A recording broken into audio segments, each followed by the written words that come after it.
There have been a lot of South Park games in the past, but I think one of the most important things about South Park is the comedy, the narrative, and all the characters that you get to know watching the show. I think this is going to be the first game that really lives up to that. We're bringing the entire town of South Park to life. We're expanding on a whole number of areas all around the world that people have seen in shows. You're going to be able to go there, interact with the characters. You're going to be able to have all kinds of crazy storylines that are being brought, written by Matt and Trey. And I think it's going to represent the actual South Park that people know and love by and far better than any other game in the past has done. So the interesting thing about South Park is that when we started to form the team for the game, it was not necessarily something everybody at the company wanted to work on. I would say 95% of the people did, but it doesn't necessarily fit with all the artists' art styles because they were coming from a traditional 3D background. And then there are certain people that just feel that the show has objectionable content. And so we had to basically go out and say, who wants to work on this game? Who would be comfortable working on this game? Who really, really is excited about working on this game? And there was a ton of people that were like that. But then when it came around to actually fully staffing the team later on, one of the interesting things is that we had to go out and hire a lot of the artists. And the artists that a lot of the artists that we've hired to work on this game are fairly young. They're just out of school, but they have exceptional 2D skills and 2D animation skills, and we had to go out and find those people and staff up the team with those people so that they could hit the art style. Working through all the development challenges on this game has been pretty rough.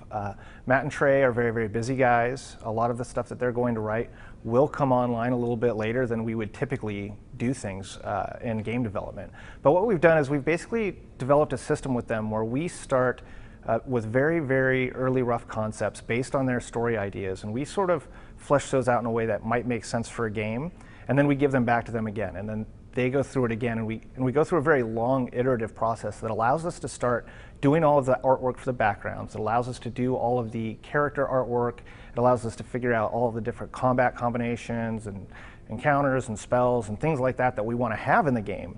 And then ultimately, as their writing comes online later in the development process, we're able to sort of craft everything together and build that into the complete game experience that we're looking for. The team for this game is not exceptionally large. It's going to max out at about 50 to 55 people over the course of development.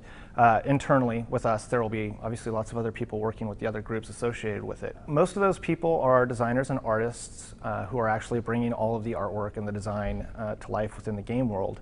And we've actually been working in pre-production for a long time to get the art style down, to make sure that not only does the art style live up to the show, but it's something that works out well for the game experience. And we've actually needed to go through a number of iterations on gameplay style and even how to set up the world so that not only does it look like the show, but it also plays well. And we have the team essentially filled out right now. All of our leads are in place, most of our artists and designers are in place. We are going to staff up a little bit more for some of the world creation, especially later on after we start getting all of the major writing for the game in. But other than that, we're fully staffed right now and cruising along pretty well. It's been really exceptional working with Matt and Trey because they are gamers. So we can actually have a concept for, say, a feature. And we say, well, we kind of want to have collectibles, but we want them based off tools. We're thinking of it like, a Zelda experience or something like that. And that immediately clicks as something that they get. They understand that because they have played all those games. Or they might say like, oh, well, all right, I understand where you're going with the Zelda thing, but what do you think about this example from this other game? And they know all the big games. They have played every game that we talk about, or they're playing the current game, whatever the game du jour is, like they're on it. And so it's really, really easy to have conversations with them about what's going to work, how it's going to work, and why. And I think that just makes it a lot easier to communicate with them. I don't know that there have been any games that have really nailed comedy all the way through. I really appreciate all of Tim Schafer's games. I think that over and over again throughout those games, not only do you have a good gameplay experience, but he will always bring the funny at sort of regular intervals throughout the game. I think those have been amazing experiences for me. Other than those games, I don't know that any have really tried to do comedy or have done comedy on the scale that we're going to be doing it in the South Park game. I think that comedy in games is incredibly difficult, and I think it's difficult for a number of reasons. We can't be topical, number one, so it's not like The Daily Show where they can just go to the news and write a bunch of jokes about it. And that stuff is incredibly funny, but it's very topical. And even South Park, the show, is like that. But when we're talking about South Park, the game, or we're talking about any game in general, it takes us a heck of a long time and lead time to actually develop that. So we kind of have to stay away from topical stuff, which means we're more in sort of the movie realm of comedy. And I think even then, I think it's hard to do a really good comedy movie.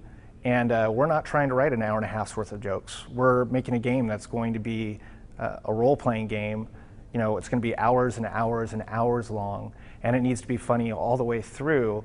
And even the jokes that we've seen and done so far in development, they're already tired and old to us. So we have to bring in other people to actually see if they're still funny, so that we can move on. So I think it is a big challenge. I think it's one that we're tackling really well, and that the South Park Digital Studios has worked with us so far really well on it.